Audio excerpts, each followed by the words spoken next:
Welcome everyone, I'm Dadhichi from astrology.com.au. I'm hearing so many interesting perspectives and convincing arguments on both sides of the coronavirus debate. You know, while Jupiter and Pluto continue to mingle their energies, we see issues of power coming to the fore. I don't want to come across as taking sides or being for or against in this matter.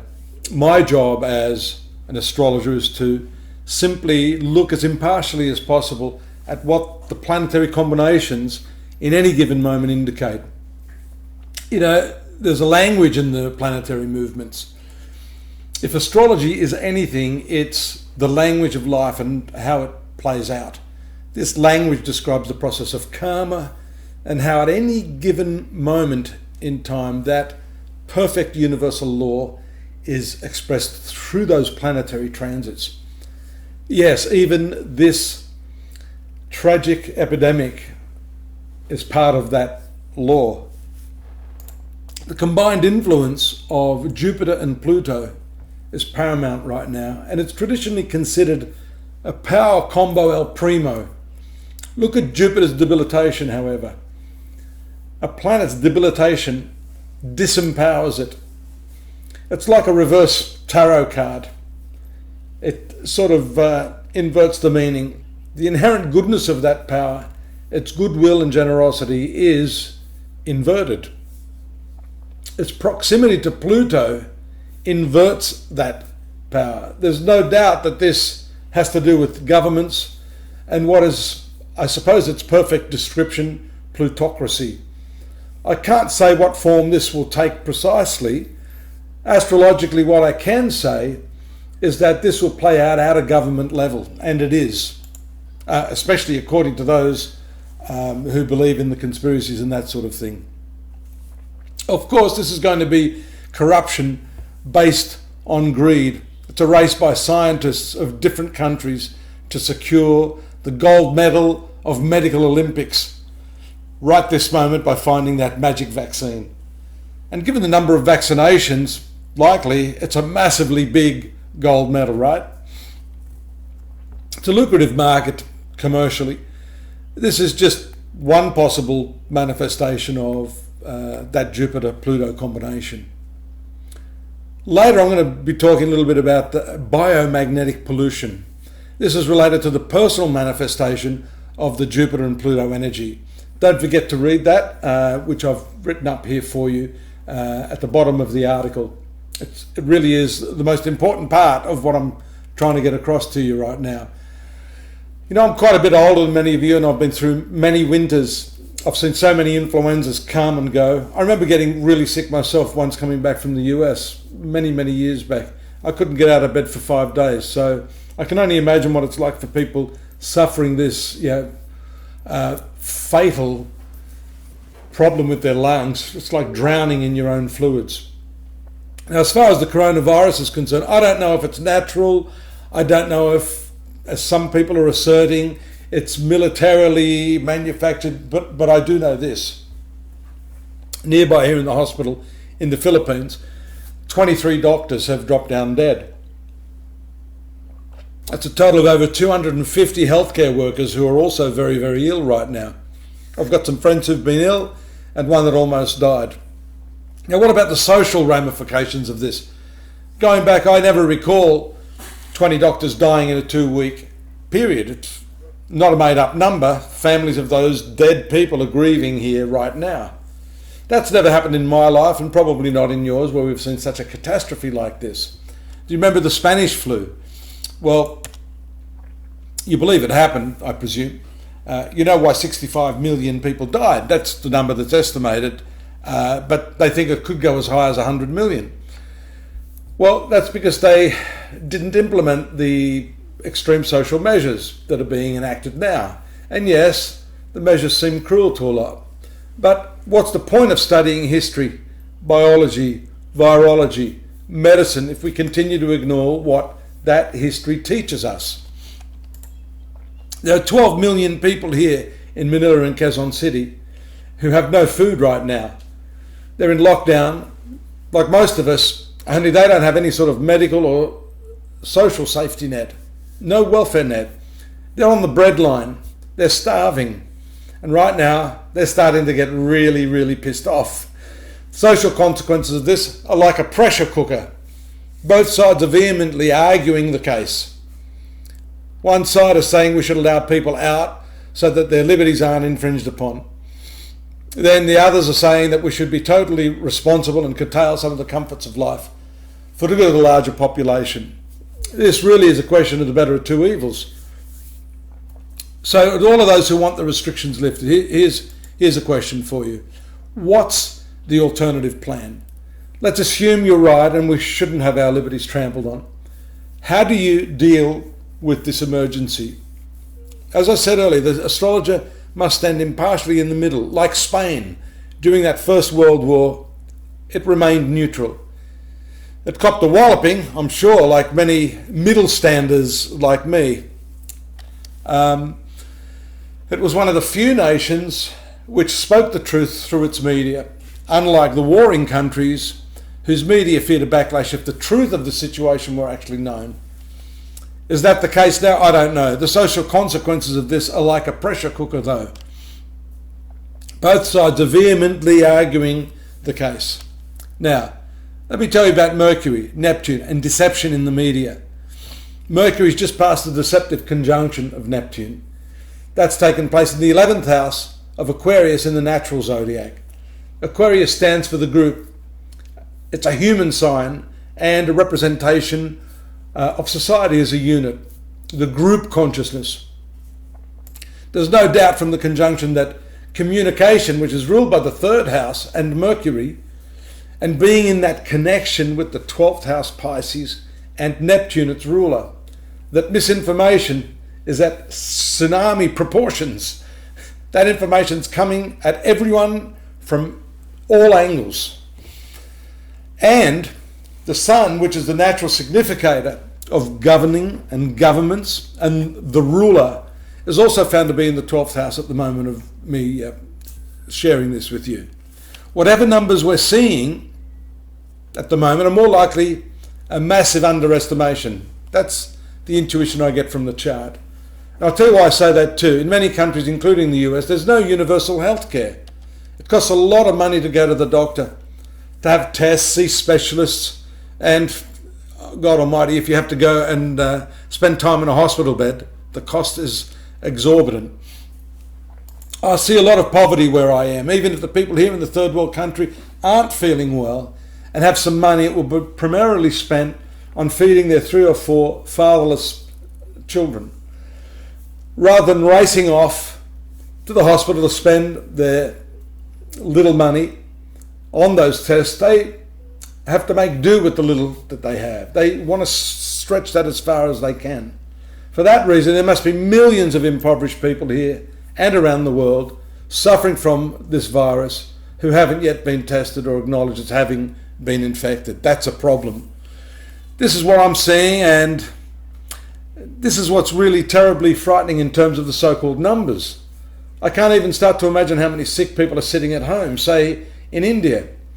Have you seen the numbers on that? If you read the article, I've given you some links down there that might help you. But just in a nutshell, America, with a population of 320 million, has around 435,000 infections and growing.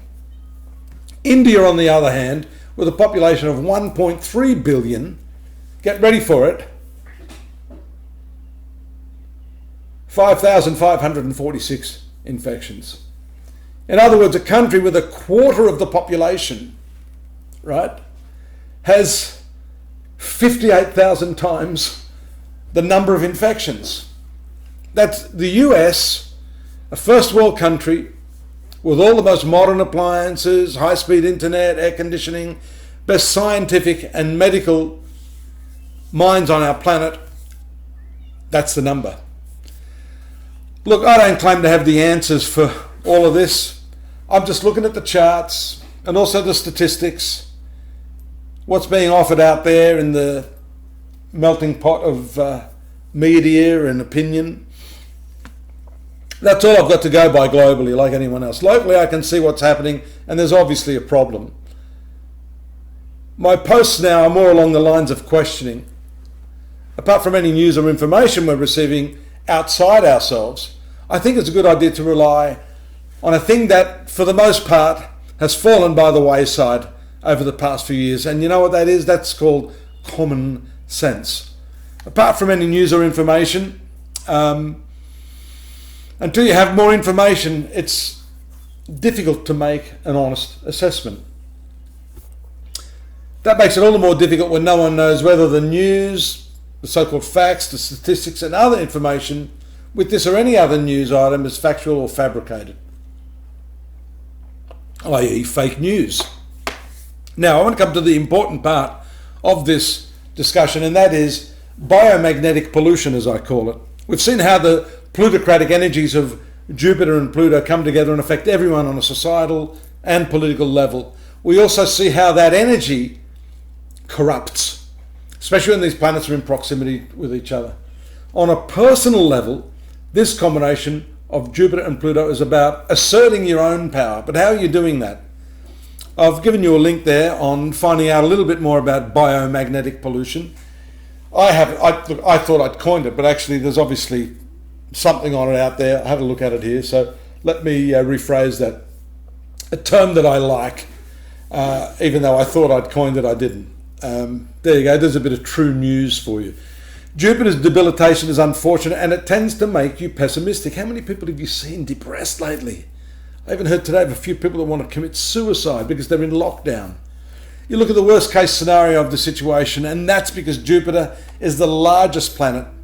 Therefore, the problems are exaggerated. Isn't that what we're seeing around us right now? Everywhere, negative, fake news, disputes, division of friendships, scathing opinions, fear, suspicion, and accusation, fingers pointing everywhere. This is the result of these adverse planetary influences. And all that stuff, it comes from the human mind. Simple as that.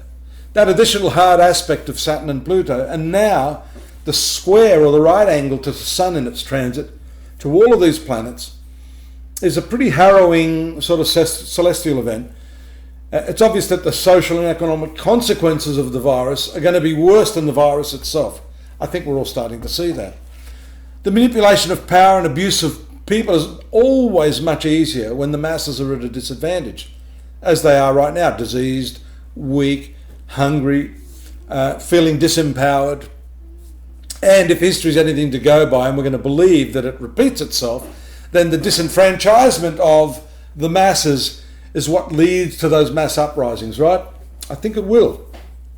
Look at the worst case scenario of the situation, and because Jupiter's the largest planet, you're going to definitely over-exaggerate what's going on. In most cases, you can't easily change or topple leaders at a government level. You're getting bombarded with all sorts of videos, commentaries, snippets, statistics, fear-mongering, etc. It's almost impossible to know what you even think or feel. The pressure of being socially distant challenges the very social instincts of human beings. So this starts to eat away at the psyche of the individual and then society as a whole. We're seeing that. Your circle of immediate influence is really where you have the most power to influence your world. This doesn't only go for your family and your domestic space, but more importantly, your mental and emotional space. You know, we chastise others for eating junk food. We educate them to understand that, becoming physically bloated with a devitalized, processed diet is dangerous to life. What about what we're feeding our minds? What about the diet of processed, homogenized, filtered, censored digitalia? How's your mind right now, by the way? Are you thinking good thoughts, bad thoughts? Are you filled with anger, outrage at everything you hear and see? Is that what you're generating right now? Ah, dear, when you take a negative field or a thought projection and multiply that by 8 billion people, that's an awful lot of negative EMF being generated in the world around us. It's a biomagnetic feedback of sorts. And it's an often overlooked source of many of our problems. In short, we're all unhappy and perpetuating that with what we feed our senses. We've gorged ourselves on junk mental food. We are biomagnetically polluting our mental and emotional atmospheres, and that is just seeping out into the larger world and affecting everyone else. What's happening now is a karmic consequence on every level. There are no accidents in life. As most intuitive people would know, this type of lockdown and the social distancing should be used wisely, spiritually. Look at it as a fast to cleanse your mental and emotional sphere. This should ideally be done on yourself, but if all the selves unite, this energy will be self-sustaining and continue to grow exponentially. So where are you spending your time? What are you doing to create a positive force field around yourself is the question, really. What are you creating? What are you generating, and what sort of legacy are you leaving the people behind you? I mean, these are important questions. While you're reading endless babble on social sites like Wastebook, what could you have achieved personally or spiritually? Ask yourself that. Bringing that energy together with others in unison and generating positive vibrations as a group. Imagine how you could impact society and the world. Start containing your best energy and stop biomagnetically polluting the environment. Be nice. What's happening now, as I said, is karmic. And you may not be able to fight City Hall, but you can generate good energy around you. Be peaceful and happy within yourself. Be a friend to yourself. Enjoy your own company. Control your negative thinking, at least a little, just to contribute to a pure atmosphere in your immediate environment. This also comes with the necessity to be grateful for even the little that you have right now. That is also a very powerful vibration that is generated by being thankful, by being grateful, by looking around you and just appreciating so much what you have. The next breath is such an important component of that, being thankful to have the next breath. Tens of thousands of people in the last month or so have not had the luxury of the next breath you have. So, you're not here for a long time, so as much as possible, remain peaceful, do your best within that circle of influence, and hopefully that energy will move things forward positively for all of us.